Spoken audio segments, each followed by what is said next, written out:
So hey guys, welcome back to another YouTube video जो कि है हमारी ट्राई हैकमी की वॉक थ्रू। और आज जो मशीन सॉल्व करने वाले वो इटर्नल ब्लू सॉल्व करने वाले।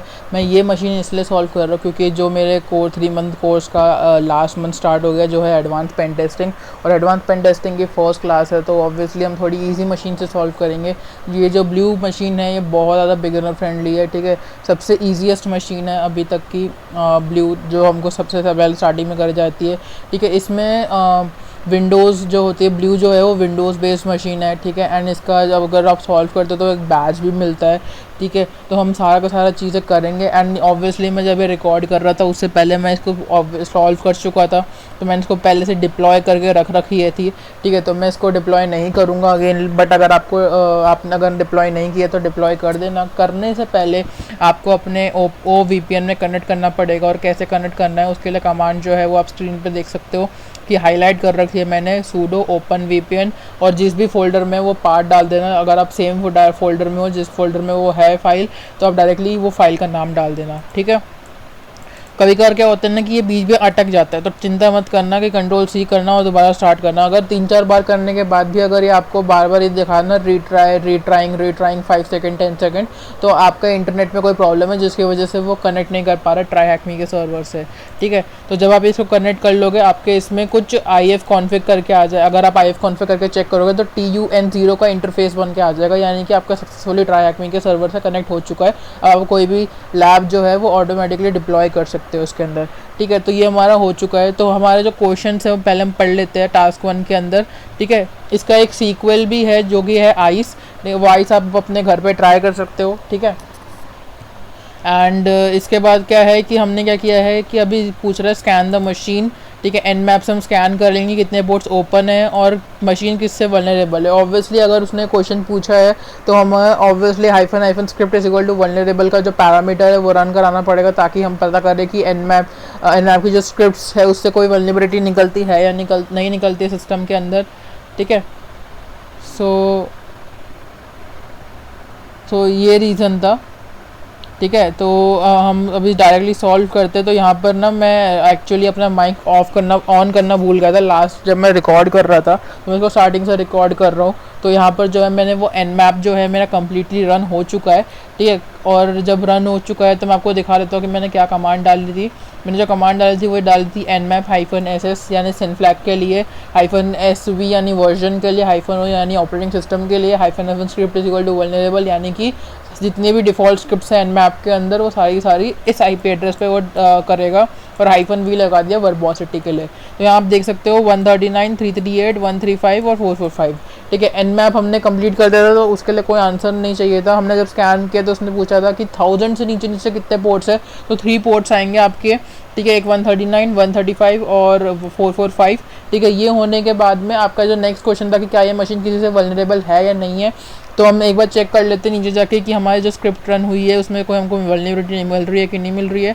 तो जैसे कि आप देख सकते हो कि ये जो आपको वल्नरेबिलिटी यहाँ दिखाई दे रही है वो डिनायल ऑफ सर्विस की है। हमको डिनायल ऑफ सर्विस से कोई मतलब नहीं है, क्योंकि डिनायल ऑफ सर्विस को अगर आप ऐसे बग बाउंटी वगैरह सिस्टम में जाते हो वहाँ पर ये लाइक मानी नहीं जाती है, ठीक है। तो हम नीचे और देखते हैं कि हम देख सकते हैं कि यहाँ पर एक वल्नरेबल आई है, ठीक है, जो कि है आपकी रिमोट कोड एग्जीक्यूशन की वल्नरेबिलिटी है, वो भी SMB के अंदर। रिमोट कोड एग्जीक्यूशन अभी तक की सबसे क्रिटिकल वल्नरेबिलिटी होती है, ठीक है, जिसमें आप अपने सिस्टम से किसी भी सिस्टम के कंट्रोल कर सकते हो, ठीक है। तो SMB अगर आपको नहीं पता तो उसका मतलब होता है सर्वर मैसेज ब्लॉक। ये बेसिकली विंडोज़ के लिए बना होता है कि अगर जब जो जितने भी जो कंप्यूटर्स है विंडोज़ सिस्टम है अगर वो सेम नेटवर्क पे कनेक्टेड है तो SMB के थ्रू वो फाइल्स शेयर कर सकते हैं एक दूसरे को। तो इस वजह से SMB बना था। ये स्टार्टिंग में ये सिर्फ विंडोज़ के लिए बना था, बट अब ये यूनिक्स और मैक के लिए भी अवेलेबल है, ठीक है। तो ये वल्नरेबल पाई गई है, ठीक है। और देख लो कि इसका कोड क्या है, MS17010। तो हमारा जो थर्ड आंसर है वो क्या आएगा, MS17010, ठीक है। अब जो है हमारी वो टास्क 1 स्टार्ट हो चुका है। अब हमको टास्क 2 करना है। टास्क 2 में कह रहा है कि मेटास्प्लॉइट करना है, ठीक है। मेटास्प्लॉइट का कौन सा एक्सप्लॉइट हम यूज़ कर रहे हैं उसका पार्ट डालना है, ठीक है। ऑप्शंस में जाके कौन सा ऑप्शन हमको भरना है वो डालना है, ठीक है। हमको पेलोड सेट करने के लिए बोल रहा है और फिर हमको एक्सप्लॉइट करना है, ठीक है। एक्सप्लॉइट करने के बाद हमको उसको ऑब्वियसली मैं आपको बताऊंगा क्या करना है, ठीक है। तो सबसे पहले तो मैं यहाँ पर अपना इसमें रूट में चला जाता हूँ, रूट में जाने के बाद मैं जल्दी से MS कंसोल -Q कर लेता हूँ, क्योंकि मेरे को इसको इंटरेक्टिव मोड में करना है डायरेक्टली। मैं इस बैनर वगैरह नहीं शो करना चाहता, बैनर हो शो करने से वो एक डिज़ाइन बन के आता है, तो मैं वो चीज़ चाहता नहीं हूँ। तो MS कंसोल मैंने रन करा दिया और मैं थोड़ा वेट करता हूँ। उसके बाद क्या करेंगे, हम सर्च करेंगे। अगर आप कुछ भी सर्च करना है MS के अंदर, उसके CV ID से कर सकते हो, उसके नाम से कर सकते हो। उसका कोई अगर कोड है, जैसे हमारे में MS-17-010 था, तो उसके थ्रू भी आप कर सकते हो बड़े ईजिली। ठीक है, तो यहाँ पर जो है वो मेरा डायरेक्टली इंटरेक्टिव शेल आ चुका है। अब मैं क्या करूँगा, सर्च करूँगा MS-17-0 -010। ठीक है, मैंने सर्च किया तो मेरे को देख सकते हो यहाँ पर 5 एक्सप्लॉइट्स आ रहे हैं। ठीक है, जिसमें से आपकी 2 जो है वो ऑक्सिलरी आपका स्कैनर होता है, तो हमको यूज़ नहीं करना, ऑब्वियसली हमको एक्सप्लॉइट करना है। ठीक है, तो मैं जो कर रहा हूँ अभी इसमें, अब इसके बाद एक चीज़ आपको ध्यान रखने की ज़रूरत है कि यहाँ से जो है ना वो पार्ट आपका हो जाता है हिट एंड ट्रायल का। हो सकता है कि मेरे इसमें इंटरनल ब्लू चल जाए, लेकिन आपके इसमें इंटरनल ब्लू नहीं चले। ठीक है, पहला जो 0 पे है, ठीक है, तो आपको दूसरा ट्राई करना पड़ेगा। अगर आप सारे ट्राई कर दिए और कोई भी नहीं चल रहा है, यानी कि आपके इसमें कोई एरर आ रहा है। ठीक है, आप कुछ कोड गलत कर रहे हो, जिस वजह से आपके इसमें एक ऐसा एरर थ्रो कर रहा है। ठीक है, अब ये हमारे पास हो चुका है, तो हम क्या करेंगे कि अपना पहला एक्सप्लॉइट रन करते हैं। तो आप देखो उसमें बोल रखा है कि आप यूज़ 5 भी कर सकते हो, या फिर आप पूरा एक्सप्लॉइट का नाम डाल सकते हो। तो मैं यूज़ क्या करूँगा, 0 करूँगा। तो यूज़ कर लिया मैंने, और ये जो आपका है वो फर्स्ट आपका आंसर हो जाएगा। ठीक है, कि आप कौन सा एक्सप्लॉइट यूज़ कर रहे हो, जो आपका पहला होगा। ठीक है, इटर्नल ब्लू माना जाता है। ठीक है, ये यूज़ करने के बाद हमको पेलोड सेट करना है। ठीक है, पेलोड यहाँ पर जो है इनका मीटर पीटर रिवर्स TCP पे है, बट हमको मीटर पीटर रिवर्स TCP पे नहीं चाहिए, हमको चाहिए शेल रिवर्स TCP। ठीक है, क्योंकि हमको पहले शेल चाहिए, फिर हम अपनी प्रिविलेज जो है वो एस्केलेट करेंगे।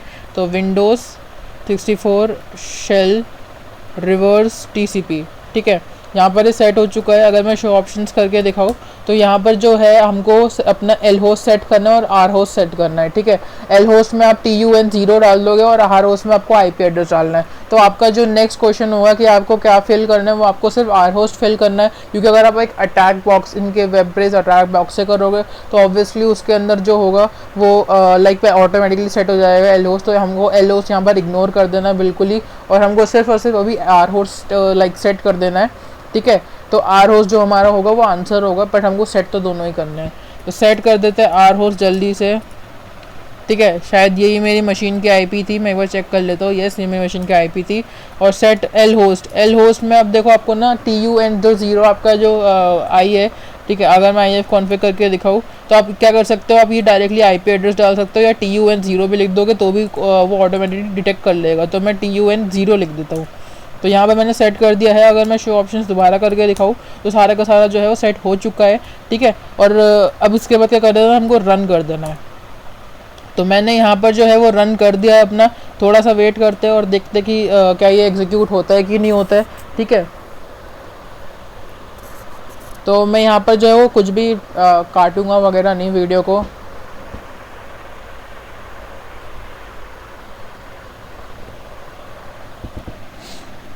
सो यहाँ पर जो है हमारा विन दिखा रहा है, यानी कि जो हमारा शेल है वो ओपन हो चुका है। लेकिन जो शेल है ना वो अभी मतलब इतना लाइक, अगर मैं आपको HUMI करके दिखाऊँ तो हमको दिखा रहा है एंटी अथॉरिटी सिस्टम, बट हमको ना अभी कुछ करने की वो नहीं है, परमिशन नहीं है।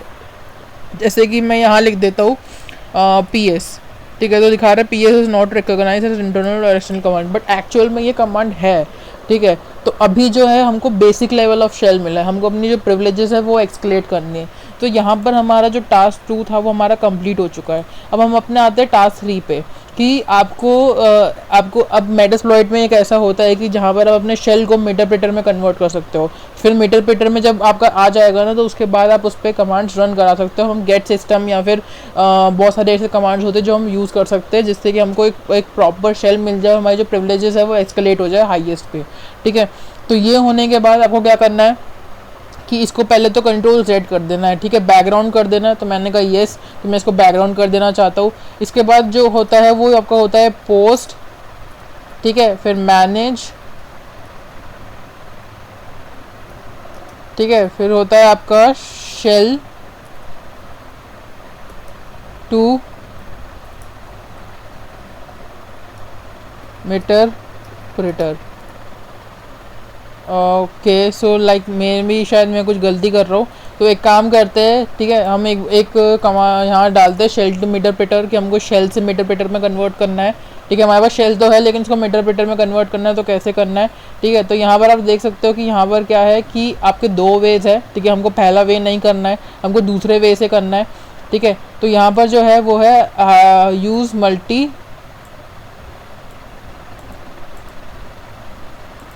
ठीक है, तो इसको जो है वो मैं कॉपी कर लेता हूँ यहाँ से। अब कोई बुराई नहीं है अगर आप इसको इंटरनेट से देख रहे हो, क्योंकि वो एक आपका रिसर्च का मोटिव है, तो मैंने यहाँ यूज़ कर दिया है। ठीक है, और यहाँ यूज़ करने के बाद अगर मैं आपको शो ऑप्शंस करके दिखाऊँ तो यहाँ पर क्या है कि हमको सिर्फ सेशन सेट करना है, एल होस्ट वगैरह से हमको कोई मतलब नहीं है, क्योंकि जो सेशन हमने कर रखा है उसके अंदर ऑलरेडी एल होस्ट सेटेड है। ठीक है, तो हमको कोई दिक्कत नहीं है करने की। अब यहाँ पर हमारा जब हो चुका होता है तो हम क्या करेंगे कि यहाँ पर हम क्या कर देंगे कि अपना सेशन सेट कर देंगे। ठीक है, तो सेशन सेट करने के लिए आपको क्या करना है, सेट, अगर आपको देखना है कि आपको कितने सेशंस ओपन है तो आप सेशंस -L कर सकते हो। ठीक है, हमारे में सिर्फ एक ही सेशन ओपन है तो हम कर देते हैं सेट सेशन, ठीक है, एक सेकेंड, सेट सेशंस 1।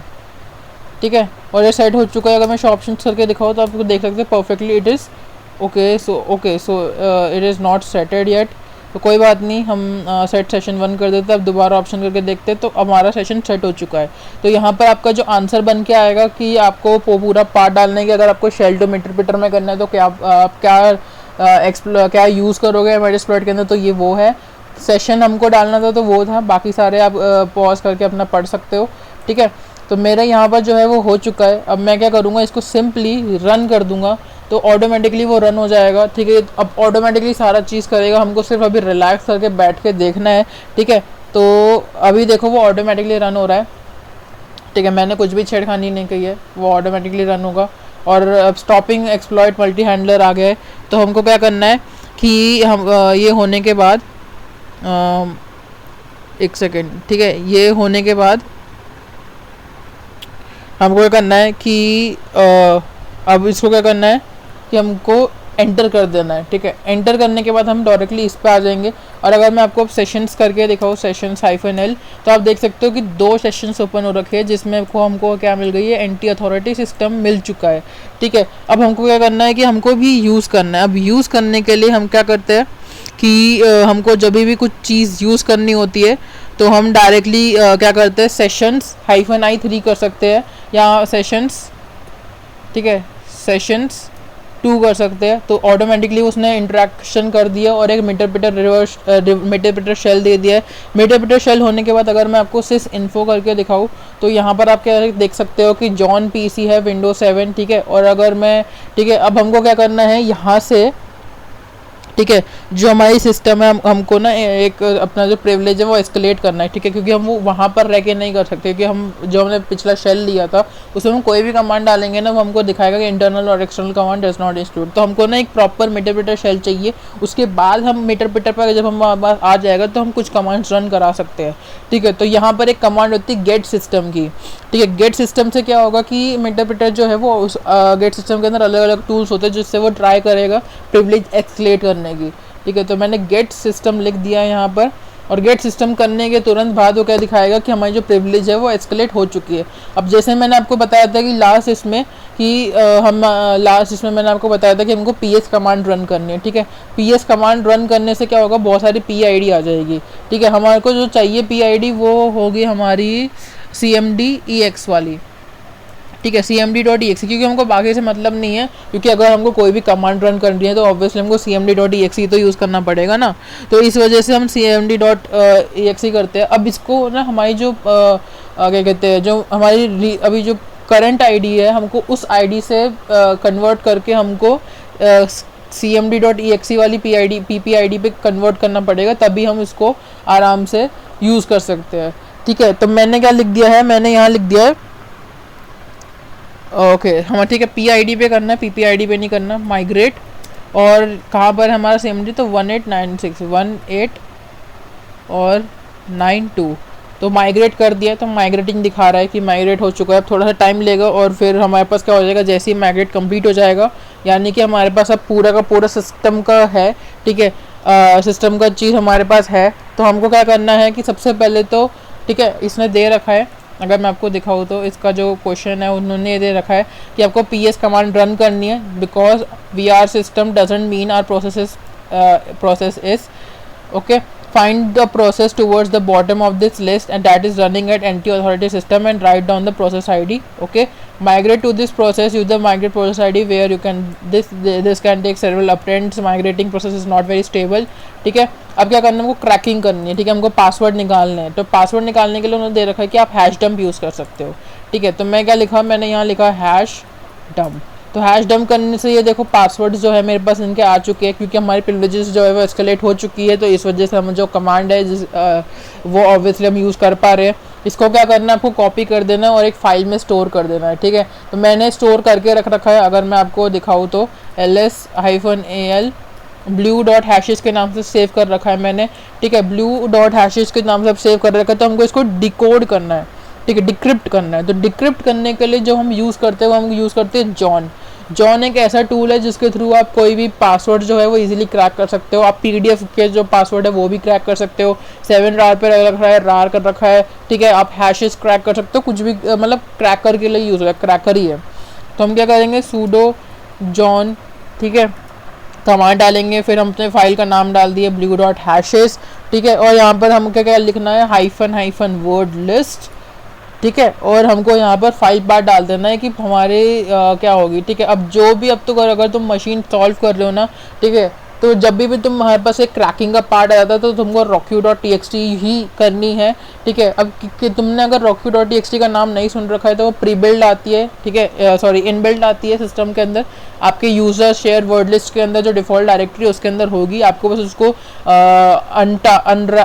अनटार करना है, वो टार में होती है, आपको उसको एक्सट्रैक्ट करके फिर उसको यूज़ करना है। तो मेरे में ऑब्वियसली मेरे होम फोल्डर में पड़ी हुई है एक्सट्रैक्ट करके, तो आप देख सकते हो ये .gs के इसमें है और ये नॉर्मल है। तो मैं इसको क्या किया कि मैं इसको ड्रैग एंड ड्रॉप कर दूंगा डायरेक्टली। ठीक है, मैंने ड्रैग एंड ड्रॉप कर दिया है, तो rockyu.txt आ चुकी है। अब इसको मेरे को सिंपली क्या करना है, एक फॉर्मेट डाल देना आगे, फॉर्मेट, ठीक है, इज इक्वल टू NT। अब देखो बहुत सारे फॉर्मेट होते हैं, हमने NT इसलिए किया क्योंकि हम ऑब्वियसली जो फॉर्मेट है उसका NT है। ठीक है, अब जो अगर आप लिनक्स का कोई फॉर्मेट होगा तो उसके लिए अलग फॉर्मेट डलेगा। ठीक है, लिनक्स के अंदर एक अलग फॉर्मेट से यूज़र नेम में पासवर्ड स्टोर होते हैं और एक विंडोज़ में अलग फॉर्मेट से होते हैं। तो विंडोज़ में जिस फॉर्मेट में स्टोर होते हैं उसका नाम है NT। ठीक है, अगर आपको फुल फॉर्म जानना है तो आप इसको पे रिसर्च कर सकते हो कि what is full form of NT in NT authority. ठीक है, फुल फॉर्म ऑफ आपको बता देता हूँ सर्च करके जल्दी से।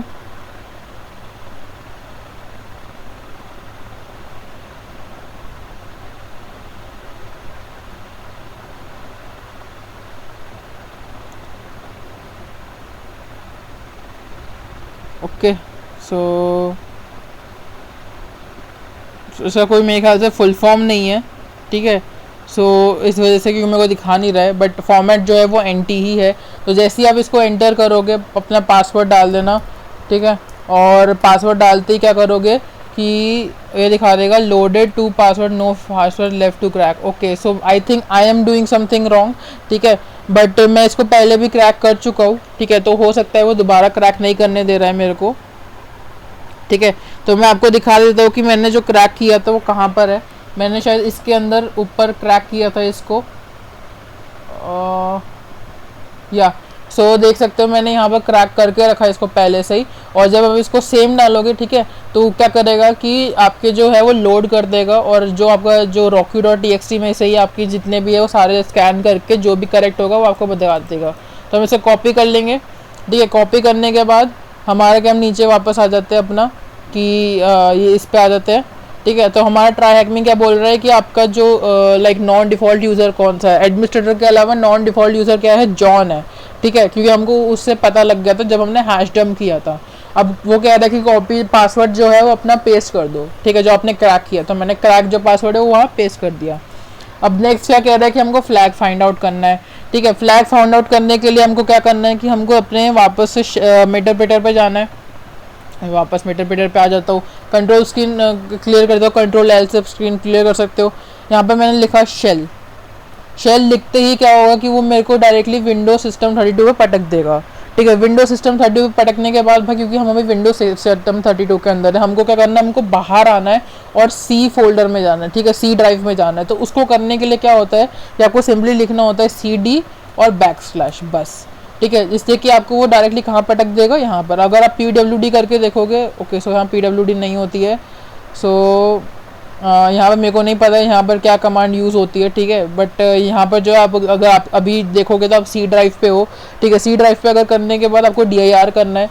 लिनक्स के अंदर आप क्या कहते हैं कि आप अपना वो यूज़ करते हो, LS यूज़ करते हो, और विंडोज़ के अंदर आप DIR यूज़ करते हो, ठीक है। अब flag1.txt है, तो जल्दी से हम इसको कैट कर लेते हैं। अब देख लो, ये चीज़ याद रखना कि विंडोज़ की अलग कमांड्स होती है, थोड़ी सी कुछ सिमिलर होती है, कुछ डिफरेंट होती है एज़ कम्पेयर टू लिनक्स में जब हम किसी फाइल को रीड करते थे तो हम कैट यूज़ करते थे, ठीक है। यहाँ पर हम क्या यूज़ करेंगे, टाइप यूज़ करेंगे, ठीक है। और मैं यहाँ डाल दूँगा flag1.txt, ठीक है। तो आपका जो पहला जो फ्लैग है वो आपका रीड हो चुका है, ठीक है। अब यहाँ पर मैं क्या करता हूँ, अपने यूज़र्स पे जाता हूँ, ठीक है। यूज़र्स पे गया मैं अपने, और दोबारा DIR किया तो मेरे को यहाँ जॉन और पब्लिक दिख रहा है, ठीक है। मैं जॉन में जाता हूँ, ठीक है, और दोबारा से DIR करता हूँ, तो आप यहाँ देख सकते हो कि यहाँ पर बहुत सारे हैं, contact, desktop, document, download, favourites, links, ठीक है। तो एक काम करते हैं, CD कॉन्टैक्ट्स करके देखते हैं कि क्या हमको कुछ मिलता है कि नहीं मिलता है, ठीक है। और मैं DIR करता हूँ, तो यहाँ जो है वो john.contact है, ठीक है। हमको यहाँ कोई फ्लैग नहीं मिला है, तो मैं एक डायरेक्टरी बैक आ जाता हूँ और दोबारा से क्या करता हूँ, डेस्कटॉप पे जाता हूँ। इसके डेस्कटॉप पे जाने के बाद फिर से DIR करता हूँ, तो यहाँ आप देख सकते हो, ओके, नो प्रॉब्लम, कि यहाँ पर भी कुछ नहीं है, तो हम वापस आ जाते हैं, ठीक है। आपको एक हर एक चीज़, हर एक डायरेक्टरी चेक करनी है कि कोई आपको flag.txt, flag1, flag2, flag3.txt ऐसा कुछ मिलता है कि नहीं मिलता है, ठीक है। तो यहाँ पर क्या है कि हम अपने डॉक्यूमेंट्स पे आ जाते हैं, ठीक है, और डॉक्यूमेंट्स पे DIR करते हैं, तो आप देख सकते हो यहाँ पर flag3.txt दे रखा है। ये आपका जो है वो flag3.txt है, ठीक है, याद रखना, ठीक है। तो इसको टाइप कर देंगे flag3.txt, और यहाँ पर जो आपका कि एडमिन डॉक्यूमेंट्स का ये पूरा फ्लैग है, कॉपी और पेस्ट कर देना 3 वाले इसमें। अब हमारा जो बच गया है वो हमारा बच गया है आपका flag2.txt, तो हम बाहर आ जाते हैं, सबसे यूज़र से भी बाहर आ जाते हैं, ठीक है, और दोबारा से DIR करते हैं, ठीक है। तो जहाँ तक देखो मेरे को पता है ना कि प्रोग्राम फाइल्स और प्रोग्राम फाइल 86 में यहाँ पर कोई आपको फ्लैग नहीं मिलने वाला है, ठीक है। आपको अगर फ्लैग मिलेगा तो यूज़र से मिलेगा, विंडोज से मिलेगा, ठीक है। ये मेरे पर्सनल एक्सपीरियंस है, ठीक है। जब आप एक्सपीरियंस गेन करोगे इस पेन टेस्टिंग में, तो आपको खुद पता लग जाएगा कि कौन सी फाइल, कौन सी डायरेक्टरी एक आपके लिए अच्छी है या कौन सी डायरेक्टरी ऐसी फालतू है, ठीक है। तो आप एक्सपीरियंस गेन करोगे तब आएगा। तो मैं यहाँ विंडोज़ पे चला जाता हूँ, ठीक है, DIR करता हूँ, तो बहुत सारी फाइल्स आ रही है, ठीक है। यहाँ पर तो हमको कौन सा में जाना है मैं आपको बता देता हूँ, क्योंकि मेरे को पता है कि इसका जो फाइल है वो कहाँ पर है, वो इसके विंडोज सिस्टम 32 के अंदर है। तो मैं इसके अंदर गया, ठीक है। ये आप तब भी कर सकते थे जब आप सिस्टम 32 बने हुए थे, बट मेरे ख्याल से अगर आप तब करते तो भी कोई दिक्कत नहीं है, बट मैं चाह रहा था कि पहले flag1 दिखाऊँ, फिर पूरा प्रोसेस है वो सेम रहो, ठीक है। अब यहाँ पर हो चुका है, तो मैं यहाँ पर DIR दोबारा से कर देता हूँ। तो आप देख सकते हो बहुत ज़्यादा ही फाइल्स यहाँ पर है आपके इसमें, ठीक है। तो आपको क्या करना है, आपको जाना है अपने, अब आपको ना सारी चीज़ें चेक करनी पड़ेगी, क्योंकि ऑब्वियसली आपको जो फाइल्स है, ठीक है, आपको कोई जो फाइल है वो अगर आपको यहाँ नहीं दिख रही है, ठीक है, फ्लैग के नाम से नहीं दिख रही, तो ऑब्वियसली कहीं ना कहीं डायरेक्टरी के अंदर स्टोर होगी, तो आप जो बाकी जो है वो एलिमिनेट कर सकते हो, ठीक है। तो मैं ऊपर चला जाता हूँ बिल्कुल कि टॉप पे,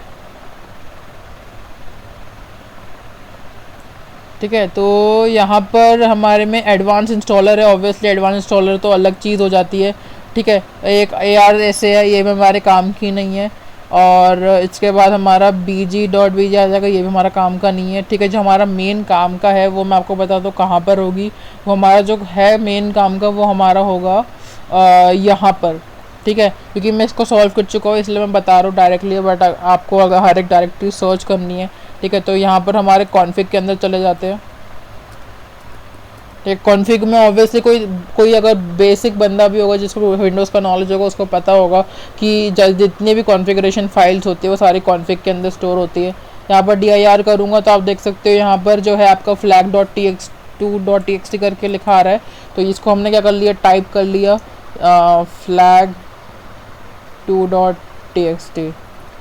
ठीक है, तो यहाँ पर जो है आ जाएगा सैम डेटा, ये आपका फ्लैग है, कॉपी कर लो और पेस्ट कर लो। ठीक है, यहाँ पर जैसे जब आपका पेस्ट हो जाएगा आपकी मशीन जो है वो सॉल्व हो जाएगी। ठीक है, तो यहाँ पर जो है मैंने आपको हर एक चीज़ बता दी है। अब आप क्या कर सकते हो कि आप इसका जो सीक्वल है, ठीक है, मैं इसको क्रॉस कर देता हूँ क्योंकि अब इसकी तो कोई ज़रूरत है नहीं, तो मैं आपको बता देता हूँ इसका जो सीक्वल है वो है आइस। आप आइस पे इसको प्रैक्टिस कर सकते हो। ठीक है, मैं आपको आइस का दिखा देता हूँ और जो लिंक है आपको डिस्क्रिप्शन में भी मिल जाएगा। ये आपका होमवर्क है जो जो मेरी वीडियोस देखते हैं। ठीक है, आइस जो है वो बिल्कुल एज इट इज़ सेम है, बिल्कुल लगभग पूरी तरह सेम है वो एज कम तुम्हारी ब्लू जैसी। यहाँ पर भी आपको एक अवार्ड मिल जाएगा आइस का। ठीक है, तो यही थी आज की वीडियो। आई होप कि आप लोगों को समझ में आया होगा। ठीक है, लगभग पूरा सेम है, इसके अंदर जो जो है सारा सेम है। ठीक है, थोड़ा बहुत डिफरेंट होगा।